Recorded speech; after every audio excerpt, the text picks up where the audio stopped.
I was 15 years old when I really began my relationship with Jesus. When I was 17, I knew that God was growing in my heart a passion for ministry internationally. Ever since that point, for the last 9 years, I have pursued and known that this is how God wants to use my life. I never imagined myself living in a place like this when I was 17 years old, and yet I can look back and see how God prepared and worked in my life to get me here. I get asked in almost every taxi, "Min win?" And after they've guessed Russia or England or Denmark, I tell them I'm from California. Every single one of them asks me, "Why are you still here in Lebanon? Why wouldn't you go back to the United States? Why do you still love Lebanon with everything going on?"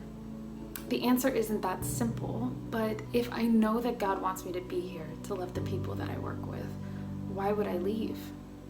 I get asked a lot of similar questions in the United States too. For me, it's about God. God is the reason for a lot of my decisions since I was 15 years old. This isn't to say that I've been perfectly obedient, but it's to say that my yeses to Him have brought so much more in my life than I could have ever dreamed of. And I wouldn't trade that peace and reassurance for anything. The Apostle Paul wrote a letter to the ancient church in Philippi while he was in chains for preaching about Jesus Christ. He encourages them in this letter in chapter 3, verse 7 by saying, "But whatever were gains to me, I now consider loss for the sake of Christ." Paul used to be a man of power before he encountered God, but that encounter changed everything for him, just as it did for me.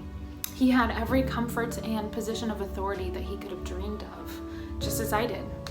But everything that power had to offer Paul, God had more. Everything that the West has to offer me, God has more. So after you've followed Jesus, what changes about our lives? Well, for me, one of the most significant things was the purpose of my life. It went from being about me and my glory to being about God and His glory. Obedience is what has guided me and what has brought me here. So what is God asking of you? And what are you willing to lose for the sake of Christ?